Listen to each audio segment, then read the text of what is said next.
En el aire, Radio Zipa, emisora del Círculo de Periodistas y Comunicadores Sociales de Antioquia, Colombia, transmitiendo desde el corazón de Medellín, ciudad de la eterna primavera.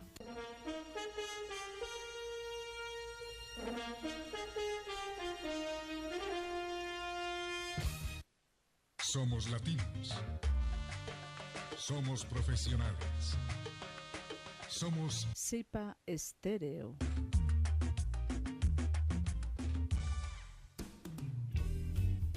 ¿Por qué enfermamos? Programa en el que tratamos aspectos de todo lo que implica el bienestar social y humano, cuerpo, mente y espíritu. Conduce y dirige el doctor Fernando Calle, psicólogo social y psicoanalista. Escúchelo todos los martes de 10 a 11 de la mañana en Radio Zipa Estéreo. ¿Por qué enfermamos?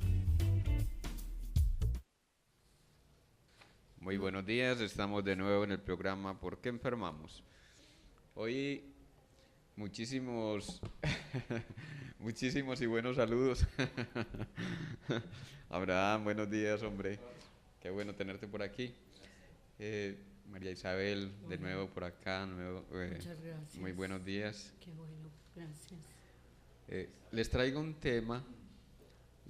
tema que prácticamente es la continuación del anterior, ¿cierto? Y es para que demos respuesta a unos interrogantes que han surgido a raíz de el programa de la responsabilización. Alguien decía de manera,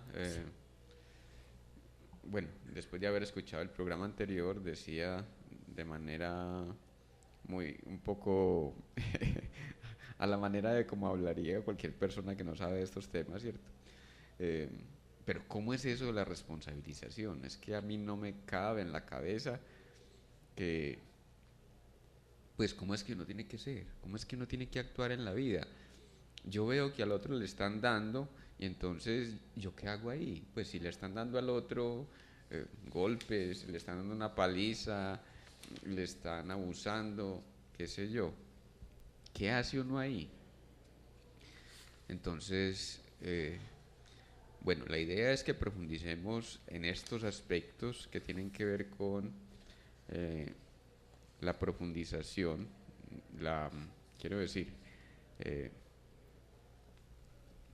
retomar en detalle lo que significa la responsabilización y los efectos negativos que tiene para el campo de la vida social y que tiene obviamente para la reproducción del malestar cultural. Eso de los excesos, entonces, tendría que ver con esa responsabilización desmedida con que asumimos corrientemente lo que llamamos el deber ser o los deberes en la vida práctica.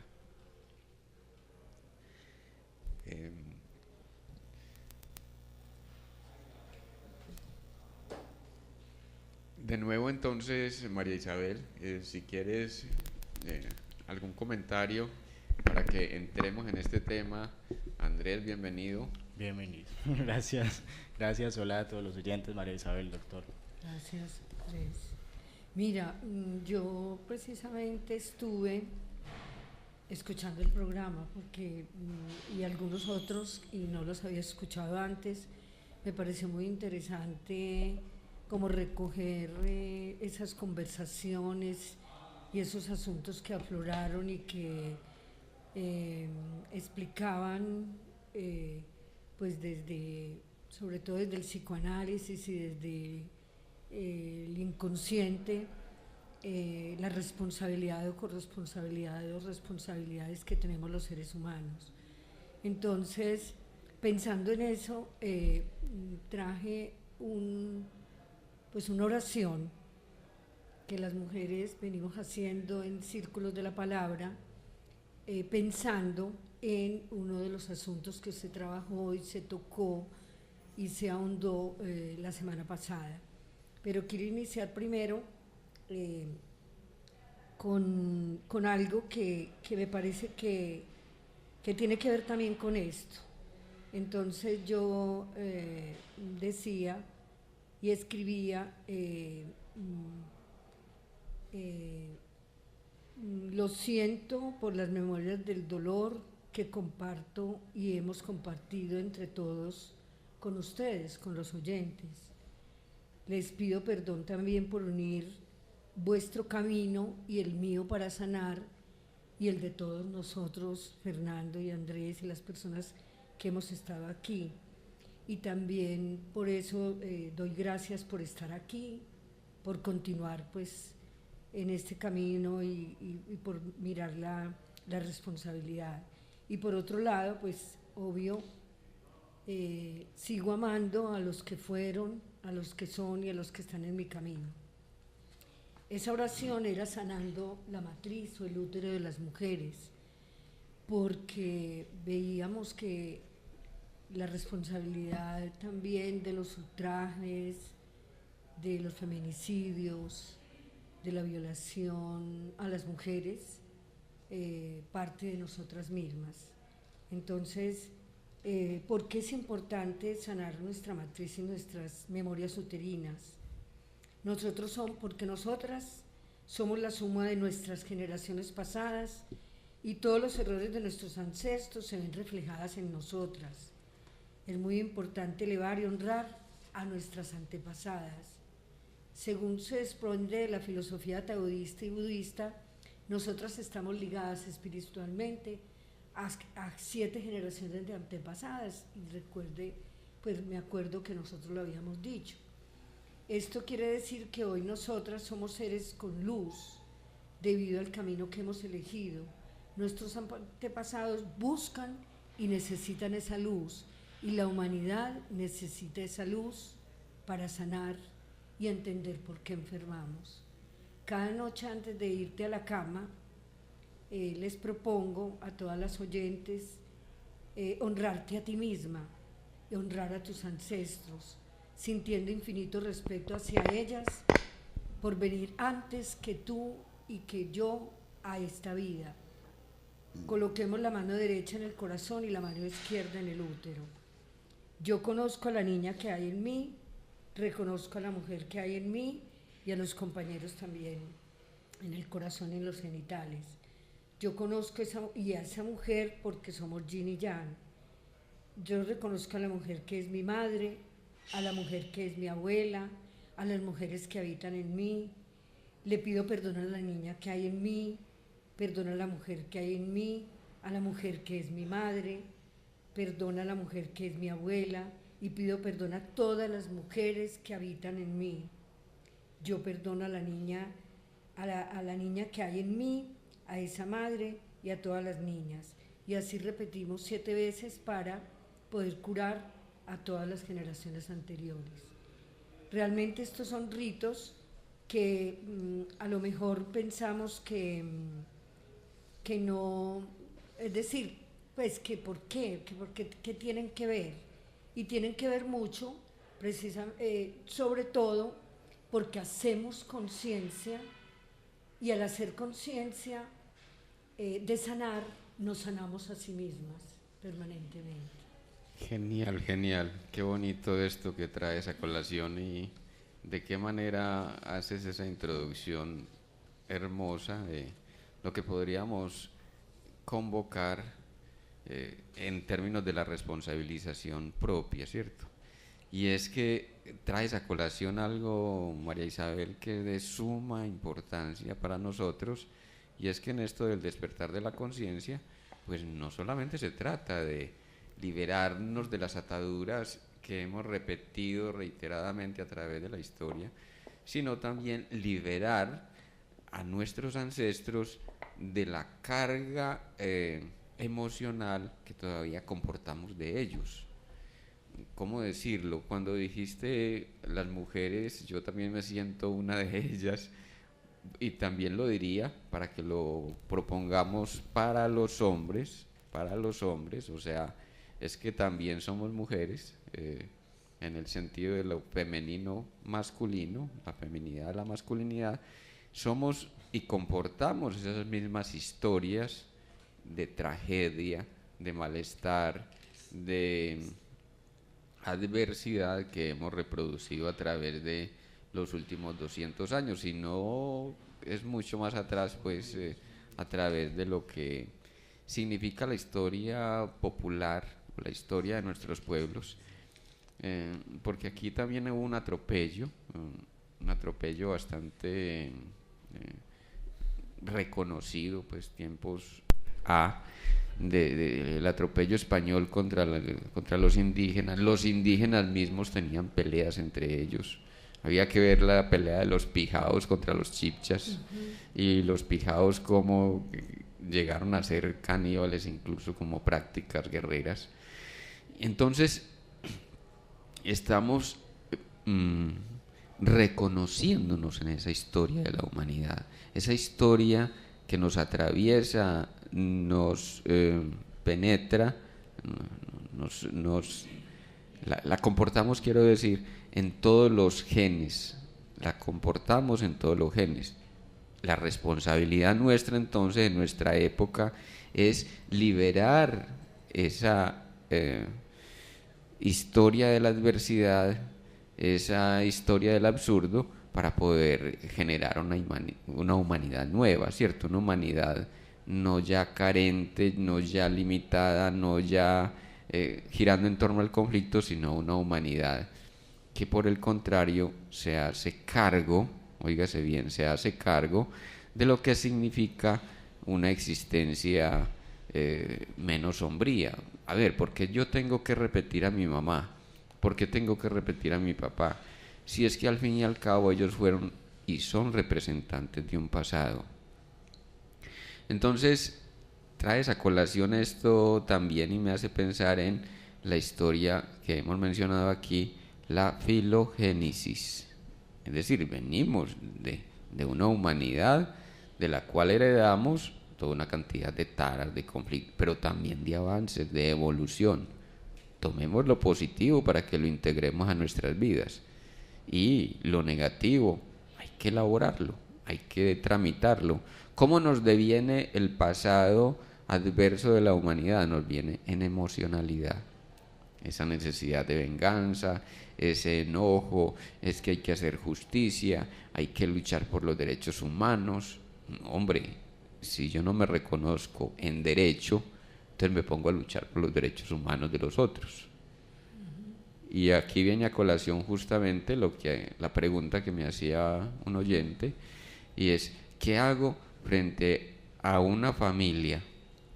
Somos 6 hermanos, yo soy la única mujer, ellos están absorbidos por una de mis cuñadas, mi papá también está absorbido por esta cuñada, los manipula y prácticamente me sacaron a mí de la familia. Pues difícilmente puedo visitar a mi papá, y mis hermanos pues me ven como la loca de la familia, ¿cierto? ¿Qué puedo yo hacer ahí? Y entonces la pregunta era: ¿y qué ha hecho usted a través de cuántos años que usted tiene? 50 y qué, 53 años. Ah, sí, 53, sí, 53. ¿Qué ha hecho usted en 53 años haciendo oposición? ¿Qué ha hecho? Cada vez la rotulan más de la loca de la familia, cada vez la expulsan, cada vez la tienen en un estado de ostracismo, al punto que es una persona muy sola. Entonces, muy sola porque pues a pesar de tener pues su familia propia, de alguna manera pues tampoco ha encontrado cabida dentro de la familia que intentó construir. Quiero decir, no tiene cabida en el sentido de que como yo no elaboré el conflicto con la familia originaria, entonces la familia que intento crear para mí es como una especie de reflejo de lo que fue la antigua familia. Entonces llego a ser como esa desterrada, y eso no conduce a ningún lado. Entonces, volvamos. La pregunta era, la pregunta de la persona era, ¿qué hago yo frente a eso? pues dejarlos a ellos que se maten entre ellos. No, que es que a mí me da tirria, me da una impotencia, una gana de ir y sacar a esta persona por porrazos de la casa de mi padre, que tal cosa. Bueno, ella está reflejando una parte que usted no reconoce en usted misma. Miren dónde llega la responsabilidad, miren el asunto de la responsabilidad. De lo que el otro me está reflejando y yo no soporto, si yo no soporto que le están dando bolillo al fulano en la calle, entonces me voy y me pongo en los zapatos del policía que está golpeando a ese fulano. Pero me pongo en los zapatos no para justificarlo, sino para ver qué hay de mí allí en escena que me viene a reflejar justamente una situación de malestar, de agresión, de violencia, obviamente, que se va a reproducir si yo sigo viendo afuera al enemigo. ¿En qué consiste la responsabilización? Me hago cargo de mi propio enemigo, para que mi enemigo luego no se me devuelva en las relaciones, en las personas que atraigo, en la vida económica, en la vida laboral, para que el enemigo no se me venga en la injusticia social, ¿sí? Me remito al asunto de esto que se ha convertido y que hemos criticado mucho aquí, bueno, que criticábamos en otro programa, y es el asunto de el drama con que se nutren los medios de desinformación, que nos venden el asuntillo allí de miren lo que está pasando, miren lo terrible que se están comportando estos politiqueros, miren lo atrabiliarios que son los policías, miren lo atrabiliarios que son los guerrilleros. Atrabiliarios es agresores, ¿cierto? Atrabiliario quiere decir como cavernícola, agresor. Miren lo que está pasando. Y entonces yo me voy y me quedo allí en el fenómeno, dándole vueltas al asunto de lo que pasa afuera, sin poder percatarme de que eso ya pasó adentro. Óigase bien, ya pasó adentro y sigue pasando y seguirá pasando si yo no me miro en la imagen que me está devolviendo la realidad sobre mí mismo. No sé si se logra entender. Es algo como lo que pasa afuera ya pasó primero en mí, pero mientras yo no reconozca que eso pasó en mí, va a seguir pasando. Va a seguir pasando afuera y va a seguir pasando dentro de mí. De mí también. Hijo de la chingada, como diríamos en México. En México más bien. Hijo de la chingada, pero entonces ¿cuándo me hice yo tan enemigo de mí mismo? Miren, es que es la misma enemistad de la humanidad. Miren, discúlpame Andrés, ya te doy la palabra. Esto tiene un asidero y una profundidad exquisita, porque así como la humanidad ha sido atropellante en el pasado, las formas de poder establecidas han ido en contra del colectivo, ¿cierto? Las fuerzas de poder han utilizado al ser humano para explotarlo económicamente. De esa misma manera yo lo voy a reproducir en mí de una u otra manera. Decíamos en otro programa, de tres maneras: como verdugo, como víctima y en el último tiempo como espectadores pasivos de una realidad que me vuelve impotente. Andrés. Lo que yo iba a decir era que cuando nosotros somos nuestro propio enemigo, no necesitamos enemigos afuera, porque ya el problema está en nosotros. Con una cosa peor, y ahí viene otra chingada. Otra mexicanada, güey. Viene otra chingada del desmadre. Y es que cuando yo me hago enemigo de mí mismo, pero no me puedo reconocer en enemistad conmigo, entonces busco afuera la justificación de mi propia enemistad. Mi enemistad llega a tal porte, de tal tamaño, que desborda y entonces me viene en agresión. ¿Y esto cómo pasó? ¿Y por qué a mí? ¿Y esto? No, resulta de que como yo no me hice cargo, miren la responsabilización, como yo no me hice cargo de mi enemigo interno, entonces reforcé afuera la pelea, porque dice que la pelea es con el otro, porque es que yo tengo que controlar al otro, porque yo tengo que contener los excesos del otro, porque yo tengo que ir a fijarme qué es lo que el otro está haciendo y dónde es que se está saltando el código policíaco, el código civil, dónde es que está saltándose el código de convivencia.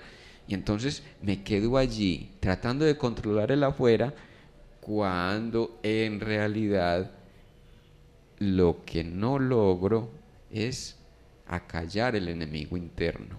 Ahí surge lo que las personas, pues entre comillas, dicen: pero si yo soy tan bueno, ¿por qué tengo tantos enemigos? Si yo no le hago daño a nadie, pero ¿por qué me hacen tanto daño? ¿Por qué tanta cosa así? Y claro, no han reconocido que ellos mismos son su enemigo y por eso están atrayendo. O también cuando uno dice: pero ¿por qué me pasa eso otra vez? Ajá. ¿Y por qué se repiten las cosas? ¿Y por qué siempre me pasa lo mismo con las personas o con la gente? Cuando yo digo determinadas cosas y yo sé que pues uno sabe que está provocando y uno sabe qué es lo que está pasando. Ajá. O sea, yo no sé para qué se pregunta por qué me está pasando. Bueno, y muy bueno que nos preguntemos, pero ya llevemos la pregunta hacia adentro. O sea, si nos estamos preguntando, llevémosla. Si me está pasando, es por mí. Miren, y muchas veces tienen que ver con cosas que se apartan completamente de la fenomenología. Yo quiero retomar un concepto que me parece espectacular de Albert Einstein. Ustedes, Albert Einstein ha sido reconocido pues como el pensador o el científico más reconocido del siglo XX. Él decía una cosa: nunca vamos a encontrar la salida a un problema en el mismo plano que se presentó. Entonces, miren, estamos diciendo que hay un fenómeno social, la violencia. Hay un fenómeno social, el abuso. Hay un fenómeno social, la politiquería. Hay un fenómeno social, el abuso de poder. Hay un fenómeno social, el asunto de la corrupción político-administrativa, ¿cierto? Pero entonces la solución no la vamos a encontrar en ese plano. Óigase bien, la solución no la vamos a encontrar en ese plano. Le estamos diciendo de que la solución está por la vía férrea, y digo férrea, ya explicaré el término, por la vía férrea del conócete a ti mismo. Y digo férrea es en el sentido de inclaudicables, implacables con esto, implacables. Conócete a ti mismo. Esto no es un invento de filosofías baratas.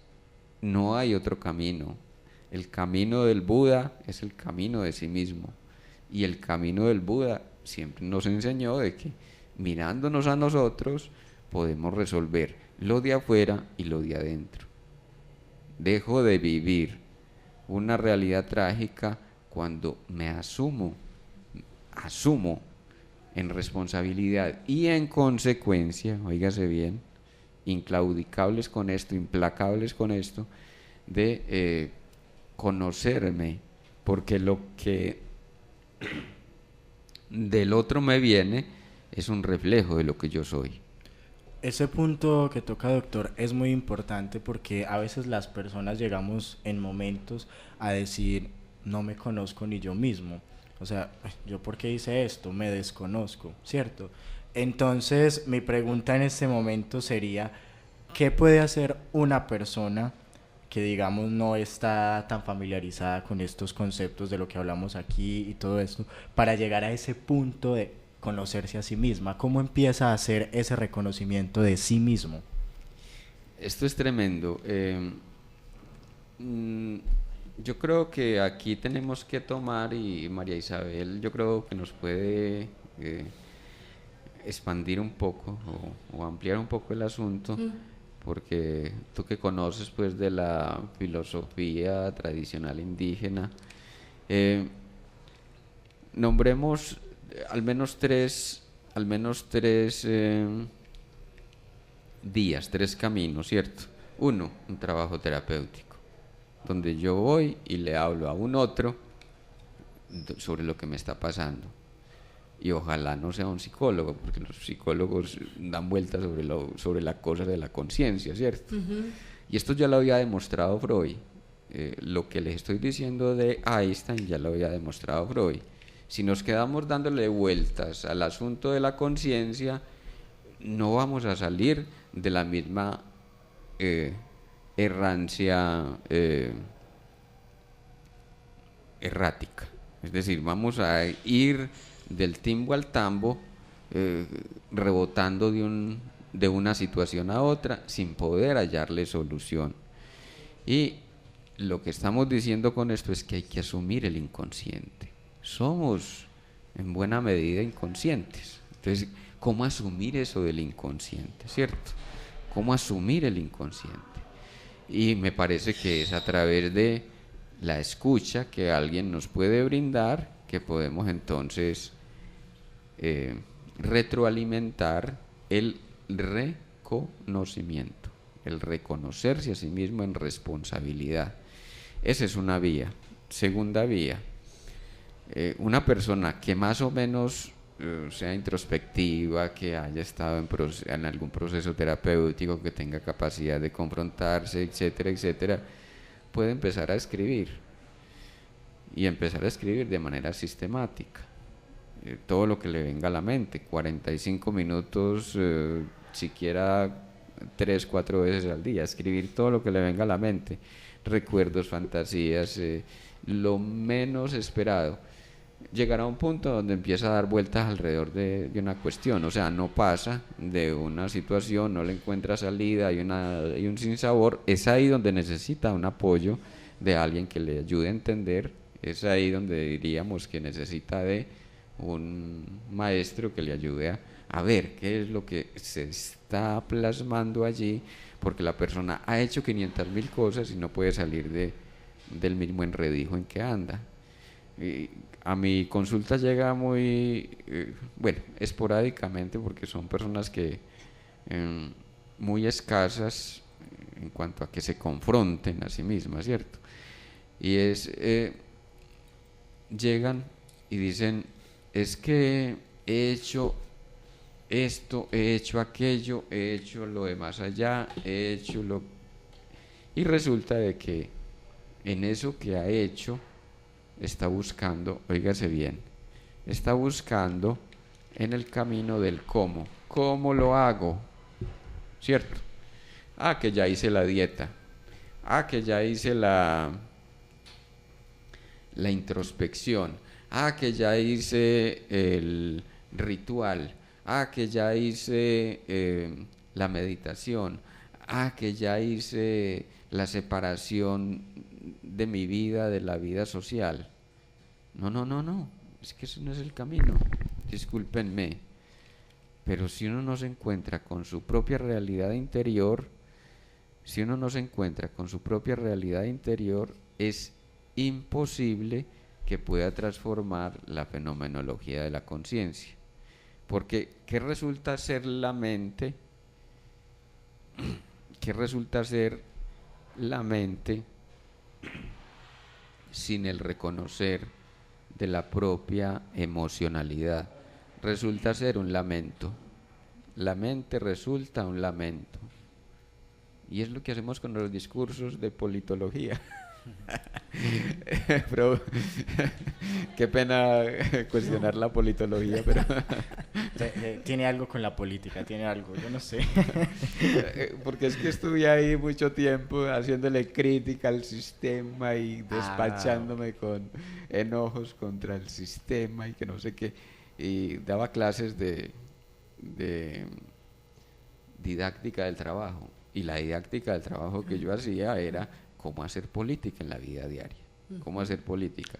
Entonces primero me les despachaba con el discurso de miren, esto va para acá, esto va para allá, y Pastrana tal cosa, era en el tiempo de Pastrana, Uribe tal otra. Bueno, estamos hablando de principios del siglo, por allá en el año 2000, 2002,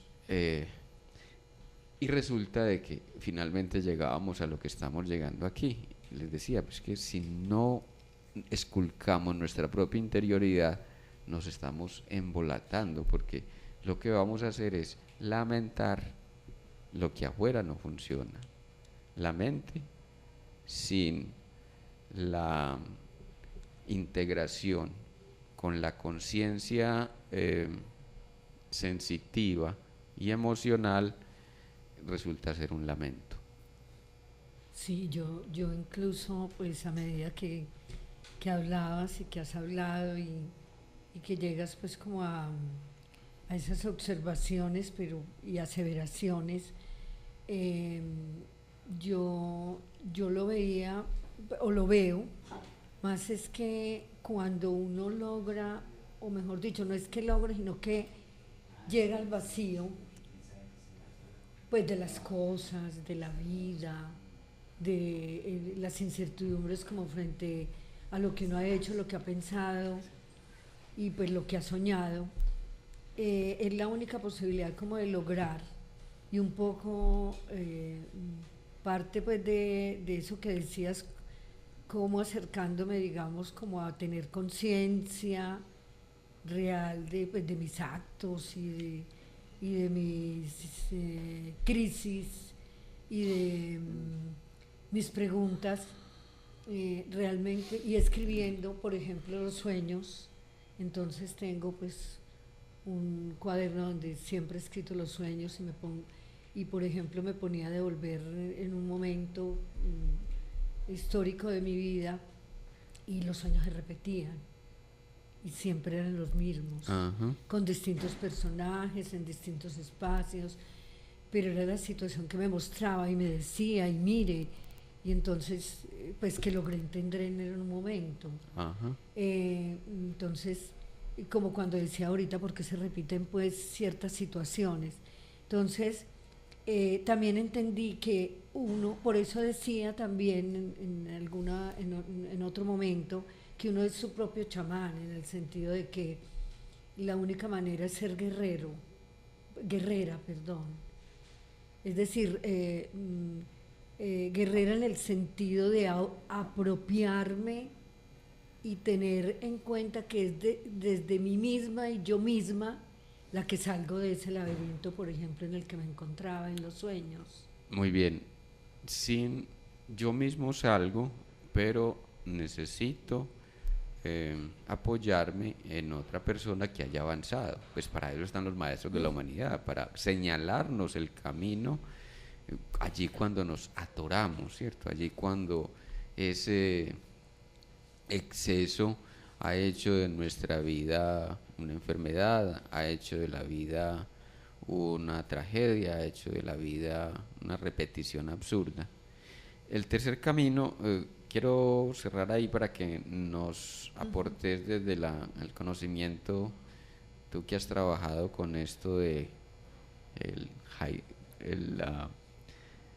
los jaibanás, ¿cierto? Dicho sea de paso, jaibaná es el nombre que adopta en el dialecto en Vera, sobre todo en Vera, el concepto de chamán, ¿cierto? El jaibaná quiere decir el guerrero del espíritu, algo así. Y incluso y también como el médico curador, el que cura, el que alivia, el que conduce. Los toltecas nos aportan un camino, que es el camino del cual les iba a hablar, y es: me compro una máscara, ¿cierto? Esto lo habíamos explicitado ya en un programa pasado. En un programa pasado. Me compro una máscara y me paro frente al espejo, a hablar de todo lo que me ha ocurrido y de todas las adversidades, todas las dificultades, como si yo fuera esa máscara, ¿cierto? ¿Qué nos permite la máscara? Deshacernos del yo. El yo es bastante problemático a la hora de los cambios. Nos busca todas las cortapisas, nos busca la enfermedad, nos busca la repetición, nos busca el agravamiento. Dígase bien, se agravan las situaciones cada vez que estoy llegando a una solución de un problema. Entonces, muchas veces el agravarse puede ser tomado en sí como símbolo de algo positivo, pero la mayoría de las veces lo tomamos como símbolo de lo negativo.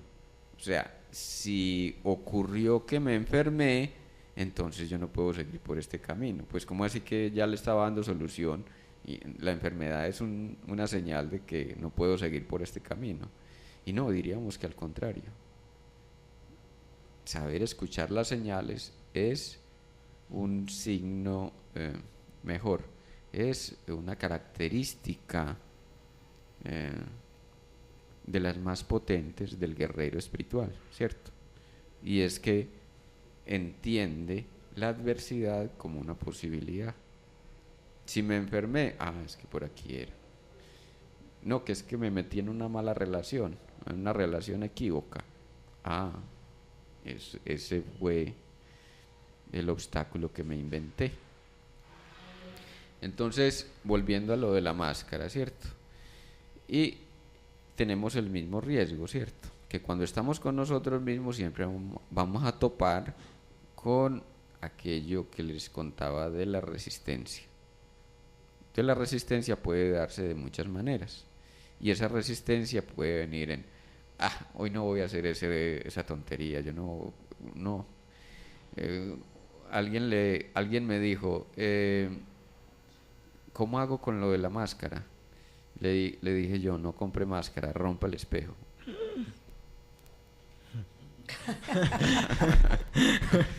Rompa el espejo y háblele al espejo fragmentado. O sea, que la máscara suya sea el espejo. Así. ¿Por qué? Porque lo que estamos es desprendiéndonos del propio yo. ¿Cuál es la sensación que nos da el yo? De que somos unidad, de que estamos integrados. Entonces lo que vamos a hacer es que cuando se rompe el espejo, entonces se me devuelve una imagen fragmentada y entonces yo voy a descubrir de que es que soy varios, ¿cierto? Soy muchos, soy una multitud.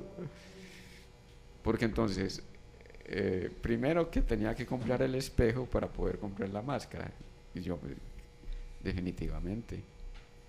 ¿Por qué? Miren, porque nosotros, y desde la chamanería y desde el Tao, desde las concepciones iniciáticas, de lo que hay que vaciarse es del propio yo. No hay unidad real en el yo, es una ilusión. Entonces, ¿qué es lo que voy a contemplar en ese fragmento que me está llegando, dijéramos, de la parte angular derecha de ese espejo fragmentado? Me está llegando un reflejo monstruoso. A ver, ¿qué es lo que quiere decirme ese monstrico que estoy viendo ahí? No es que ese monstruo esté por fuera, no es que hayan venido brujas a atacarme, no, eso también es mío. Ese monstruo soy yo. Y si llegó la bruja, que también sucede, si llegó la bruja, es que yo la atraje. Entonces ya me reconozco en la bruja. Si yo la atraje, entonces primero, ¿cómo la entiendo en mí? ¿Cierto? ¿Qué parte mía mágica quiere controlar la realidad manipulando la energía de los otros? ¿Cierto? O haciendo una especie de truco mágico que me lleve por la vía o la contravía más exactamente de pensar que es que los enemigos están afuera, que yo no soy ningún enemigo de mí mismo ni de los otros. Bueno, entonces ahí viene la otra parte, discúlpenme que hago un paréntesis en esto, y es que cuando yo me comporto como enemigo de mí mismo, ya soy enemigo de la humanidad.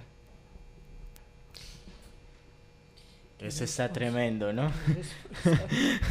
Cuando soy enemigo de mí mismo, soy enemigo de la humanidad. De la humanidad. Y fue lo que nos dijo Freud. Freud nos dijo, todo individuo es enemigo de la cultura. ¿Qué es lo que tenemos en la humanidad? Una cultura. ¿Qué es la humanidad? Una forma de hacer existencia. La cultura humana, ¿cierto? Si somos enemigos de nosotros mismos, ¿cómo integrar el mundo exterior en nosotros, siendo que lo que estoy viendo en el mundo exterior es reflejo de lo que yo ya soy, mi propio enemigo? O sea que ahí entra todas esas cosas que vemos afuera y digamos que nos disgusta, ¿cierto? Es porque esas cosas ya están dentro de mí. Cuando vemos, volviendo al caso de ahorita, es que yo me metí en esa relación sabiendo que me iba a ir mal, ¿cierto? Yo mismo me busqué ese obstáculo y entonces soy yo el que estoy encontrando todas esas cosas afuera, pero es porque primero están en mí. Exacto, y si me las encuentro reiteradamente, olvídense de afuera. El problema es adentro. Porque ya, yo las estoy atrayendo. Retomando lo del ejercicio de la máscara, que me parece muy interesante. Uh-huh. Entonces, digamos, bueno, en mi caso a mí sí me parecería genial hacerlo con la máscara, pero pues la persona que dijo que la máscara no, entonces parte el espejo. Pero entonces se puede hacer de las dos maneras, ¿cierto? ¿Con la máscara o con el espejo? Pues la primera era, si compró primero el espejo que la máscara, quiebre el espejo, porque eso es lo que necesita. O sea, miren, es que es una cuestión así de sutileza. La sensibilidad chamánica consiste justamente en leer en la realidad aquello que requiere la situación. En este caso particular que les estoy comentando, de cuando le digo que quiebre el espejo, es justamente porque se estaba haciendo todos los obstáculos. Primero porque no tenía espejo. Y ahora porque el problema es la máscara. Entonces no, es que la máscara suya está en que ese primer obstáculo era justamente lo que tenía que vivir, ¿sí? La fragmentación. Esto dirán los psicoanalistas que es un llamado a la locura. Sí, pues suena algo loco, ¿no? Pero interesante. Pero el taoísmo se basa justamente en eso, en vaciarnos del propio yo. Entonces, y es que hay un concepto, discúlpenme, que quiero proponerles, y es que Cristo le dice a los apóstoles, y aquí retomo la Biblia porque hay que retomarla en su parte más propia de su sabiduría, y les dice a los discípulos, vayan por el mundo y difundan, prediquen en nombre mío la metanoia. Óigase bien, la metanoia. ¿Qué nos dijeron a nosotros?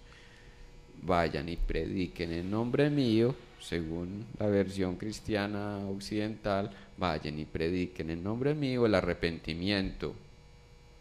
¿Cómo así que el arrepentimiento? ¿Saben qué quiere decir metanoia en griego? Quiere decir rectificación. ¿Qué es lo que voy a rectificar? La historia que hay en mí. Mi camino. ¿Qué rectifico? La historia de la humanidad que yo comporto. ¿Qué rectifico? La historia de mi propia infancia que todavía no asimilé. ¿Cómo la rectifico? Hombre, no hay otro camino, el vaciarse. Me vacío de aquello que creo constituye mi paradigma o que constituye mi saber.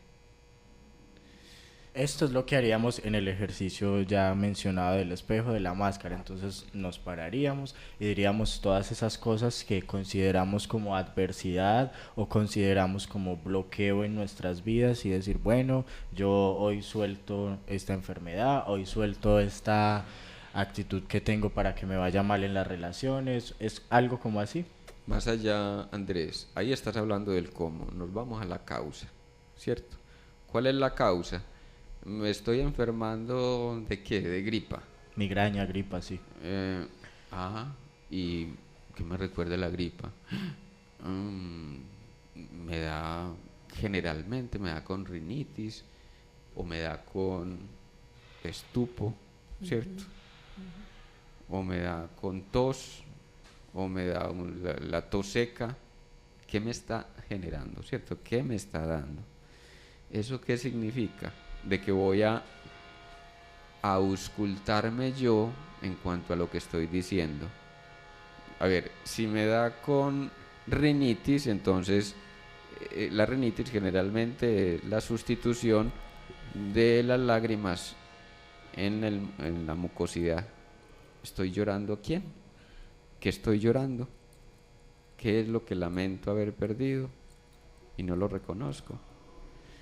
Si me da si me da la tos seca, ¿cierto? Entonces ahí viene el seco. Uy, puta. Discúlpenme el término. Me acordé que mi mamá me daba sopa y seco. Y sopa y seco en el sentido de, miren, lo utilizamos en el doble sentido. Sí. Sopa y seco es la comida, obviamente, pues el seco, el arroz con la carne, la ensalada. Y la sopa, ¿no? Y la otra parte es dar sopa y seco. En términos agresivos, ¿qué es? Es como me la montó pero en forma, o me regañó pero en forma, me la dedicó. Exacto. Me dijo hasta misa. Ajá, sí, me dijo hasta de qué me iba a morir. Ajá. Y entonces viene una relación. Esto es mucho más profundo. Tal vez eso se venga a descubrir al tiempísimo, pero les anticipo de entrada. Hasta donde la comida que recibí de mi mamá la recibí como una agresión. ¿Sí? Esa es una parte. Y la otra es lo que hay que elaborar de manera más inmediata, y es, si me dio sopa y seco, ¿por qué a mí y a mi hermano no? Pues que, bueno, yo era muy inquieto, entonces ya empiezo a justificar o lo que sea, pero lo que tengo que elaborar es la emoción de la rabia que me está volviendo ahora con eso que quiere salir, pero no sé cómo sacar. Salgo atascado. Exacto, es un dolor atascado que está ahí por decirse. Otra cosa, cuando la gripa generalmente degenera en pulmonía o en alguna situación crónica, entonces yo tengo un problema con la vida. También con la tristeza. Pero pues profunda tristeza. Sí, ya, en el caso que pusiste. Si toca los pulmones, es un problema con la vida. Y tiene que ver con el proceso de gestación, el parto y el enojo mío por estar vivo. ¿Sí? Si toca con los pulmones. Si toca con los alvéolos pulmonares, es decir, cuando ya la gripa deviene en bronquitis. En bronquitis. O laringitis. Entonces, no, cuando deviene en bronquitis, bronca. Entonces ya estamos nombrando una bronca inflamada. Una bronca inflamada. Sí. Una bronca concentrada y que tenemos atascada. Miren, entonces yo estoy nombrando esto de manera general, pero entonces es como dando pistas. No estoy diciendo que tenga que ser necesariamente así. No estoy diciendo que tenga que ser así, sino que estoy dando pistas como para que cada uno en la autoobservación vaya mirando. No, volviendo a lo tuyo, Andrés, entonces, no es que que hoy, a partir de hoy ya me quito esta gripa. No. ¿Qué está representando la gripa en mí? Hay que ir hasta el fondo, porque si no, pues no va a salir. Entonces hay que ir hasta el fondo para poderla sacar de sí. El fondo es una emoción, y mira que tú señalas el vientre. ¿Dónde está el centro de las emociones? Abajito del ombligo, debajo del ombligo. El centro de las emociones. Entonces, miren, ir hasta el fondo es descubrir lo que decíamos en el anterior programa también. ¿Qué es lo que soporta de mi emocionalidad? ¿Qué es lo que soporta de mi emocionalidad esa forma de hacer síntoma? Yo quiero hacer una pregunta y es, yo me caracterizo por ser alguien muy, muy sensible. Me conmueven mucho las cosas o no sé, o soy muy susceptible a muchas cosas, pues. Entonces, esto es debido a qué? Hay como, o sea, como qué podría revisar yo dentro de mí, porque digamos que en ocasiones me gusta ser sensible, porque listo, muy bueno ser sensible porque me conmueven las cosas de los demás, pero a veces esa misma sensibilidad se convierte en tu enemigo y te hace daño. Exacto. Entonces, le estás dando una puntada fenomenal a lo que es nuestro interés, y es transformar la susceptibilidad en sensibilidad. Todos somos susceptibles en la medida que reprimimos. ¿Susceptibles a qué? A la enfermedad, al malestar social, a la exigencia con el otro. Eso nos daña la vida. La susceptibilidad siempre nos daña la vida. Y lo convertimos en sensibilidad ya cuando, reconociendo el exceso de responsabilidad que estoy poniendo en la susceptibilidad, es reconocido y se puede transformar. ¿Hacia dónde lo derivo? Una cosa nos ha mostrado María Isabel aquí en este espacio de una manera gloriosa, diría yo.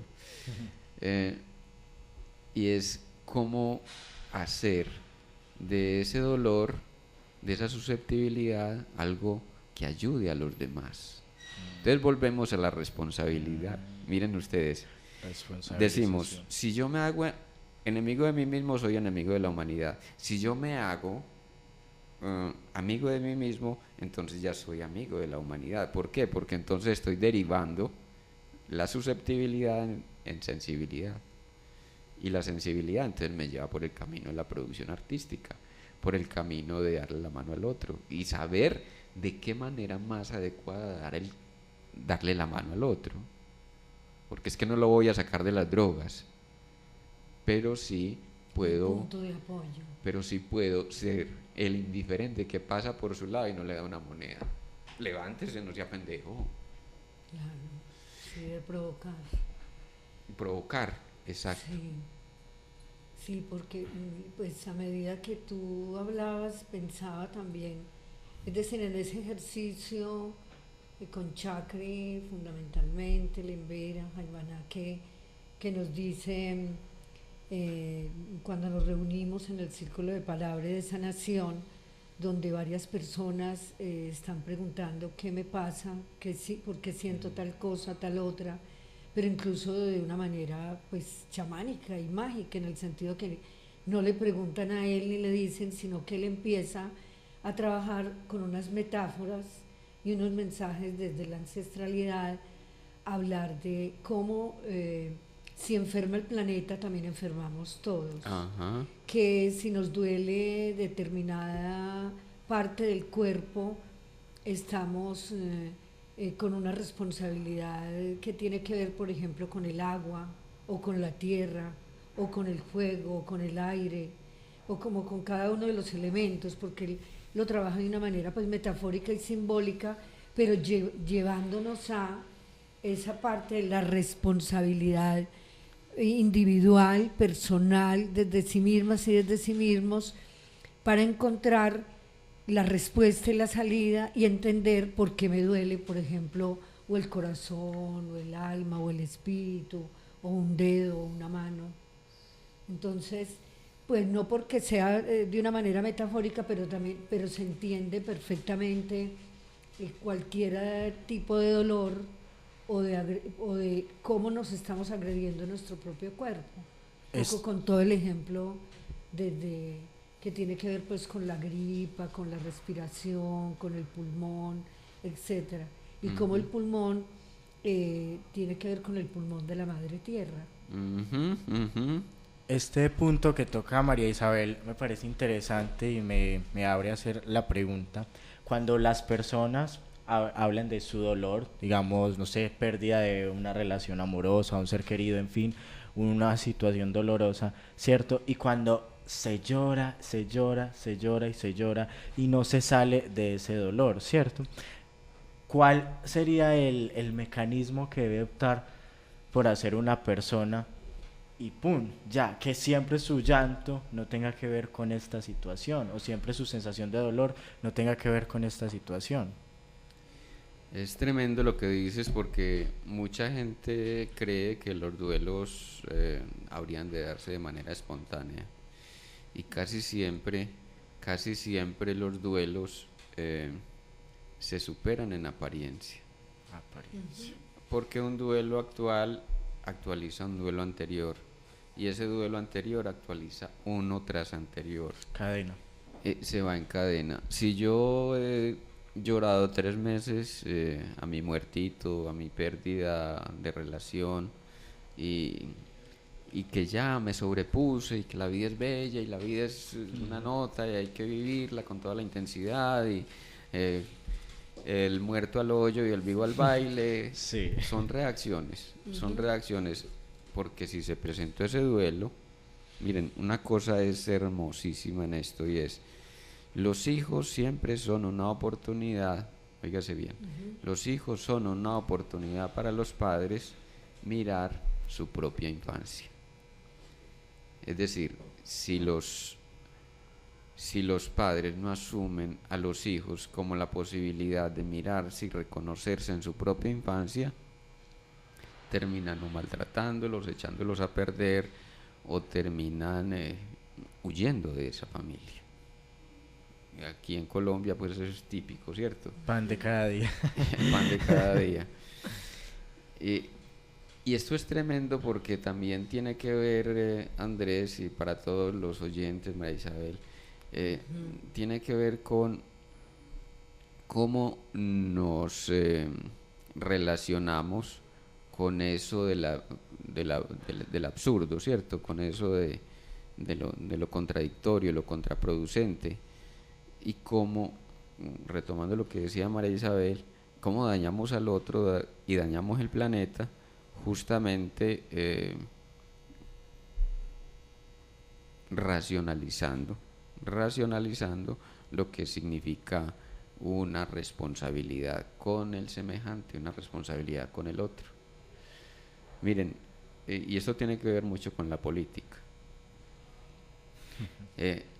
Como yo no le permito al otro que elabore su duelo, ¿cierto? Deje de pendejear, pero ¿por qué va a llorar por su papá otra vez? Qué tontería con usted, ¿cierto? Digamos que es esa mujer sensible que ha perdido a su padre, o ese hombre sensible que ha perdido a su padre. Entonces decimos de que asumimos una posición de rechazo, entonces no permitimos al otro que exprese su sentimiento. Otra posición: generalmente cuando yo tengo rechazo es porque tengo un exceso de responsabilidad con el otro. Óigase bien, la angustia frente a lo que no puedo mejorar o aliviar en el otro me lleva a un rechazo rotundo, ¿sí? Entonces, no digamos que es un déspota, no, esa persona se comporta déspotamente porque su angustia es tanta frente a un exceso de responsabilidad que mejor asume el despotismo como una reacción de amparo, una protección, defensa, de sí mismo, una defensa, o de sí mismo. Exacto. En esto entonces hay 3 posiciones, ¿cierto? El rechazo, asumir la responsabilidad por el otro, o quererle solucionar el problema al otro, obligarlo a que haga.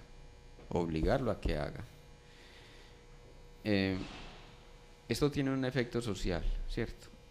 El exceso de responsabilidad ha llevado a la tal, a la Organización de las Naciones Unidas, que no es más que la banca mundial camuflada, Claro. camuflando, sí, camuflando los intereses de los banqueros y los petroleros y la macroeconomía. Entonces nos justifican un atropello como el de Siria, diciendo de que cómo vamos a dejar que esa gente se mate. Hombre, Si nosotros fuéramos respetuosos realmente, dejaríamos que los sirios se maten, porque ellos son los que tienen que resolver su propio conflicto. No sé si es claro. O sea, se ha camuflado detrás de un moralismo barato aquello de la intervención en la vida del otro. No, es que yo no puedo dejar que el otro esté en la calle tirado por ahí como basura.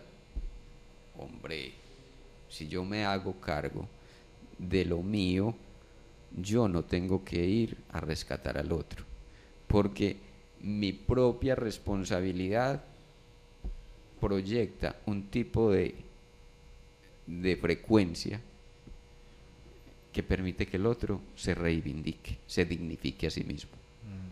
¿Por qué los países nórdicos no tienen miseria? ¿Por qué? Porque hay una conciencia social que moviliza y se moviliza en colectivo. Es una frecuencia que se genera de responsabilidad entre todos. Todos somos partícipes. Cuando Dinamarca, después de los nazis haber invadido a Dinamarca, entonces los nazis le exigen al pueblo danés que tienen que ponerle la cruz amarilla, creo que era, a todos los judíos, marcar a todos los judíos. Y entonces el rey de Dinamarca dice: no, aquí todos somos judíos.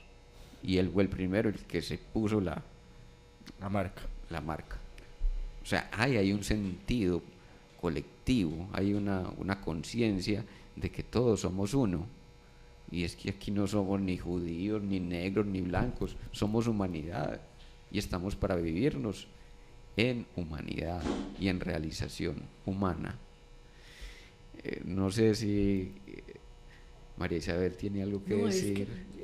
No, sino que me pusiste a pensar y a extraer sobre muchas situaciones que tienen que ver pues también con lo práctico y con lo cotidiano. Entonces realmente pienso yo que también es una manera de aprender a callar, pero también de aprender a escuchar y de aprender a decir a tiempo, pero sobre todo a decirnos a veces sin compasión y con mucha pasión lo que necesitamos para eso de la responsabilidad en términos de humanidad, o sea, para ser más humanos y construir espacios más humanos, más abrazadores, con más amor y obvio construir la paz. Es hermoso lo que dices, porque nos permite entender de que la compasión en drama no es más que una reproducción de la misma problemática. Por más que nos duela mantener silencio o pasar indiferente, si eso me está doliendo tanto, lo que está pasando afuera me está doliendo tanto, es hora de revisarme yo. Porque solo si me reviso yo, sé qué camino tomar para que el otro se dignifique y dignifique su existencia. Andrés, si querías cerrar el programa con algún comentario. Bueno, sí, me parece que es muy importante esto de lo último que decías, de reconocerse en sí para hacer como ese mecanismo de ayuda en el otro, pero no podemos ayudar si no nos hemos reconocido nosotros. Si yo salto a ayudar al otro, es porque hasta donde la demanda de ayuda es mía. Quiero resolver en el otro lo que todavía no he resuelto en mí, entonces me voy a hacer tonterías. Exacto. A dar limosna, a recoger al otro en la calle, a resolver la vida familiar, a poner en cintura al marido de la hija. Pura tontería. Esto o también agredirnos a sí mismos, pues por las rabias contenidas. Esa es una ¿Y por parte. qué me da rabia? ¿Y por qué Esa es una Sí. parte de la responsabilidad que tenemos que abordar de manera puntual. Bueno, muchísimas gracias, un feliz día para todos. Qué bueno que están con nosotros. Chao, chao. Muchas gracias a todos los oyentes por habernos acompañado. Recuerden, estuvo con ustedes el doctor Fernando Calle, María Isabel Giraldo y Andrés Cardona. Todos los martes los esperamos a las 10 de la mañana y repetición a las 9 de la noche. Muchas gracias. Aquí finaliza ¿Por qué enfermamos? Con el doctor Fernando Calle Valencia, programa en el que tratamos aspectos de todo lo que implica el bienestar social y humano, cuerpo, mente y espíritu. Escúchelo todos los martes de 10 a 11 de la mañana en Radio Zipa Estéreo. ¿Por qué enfermamos?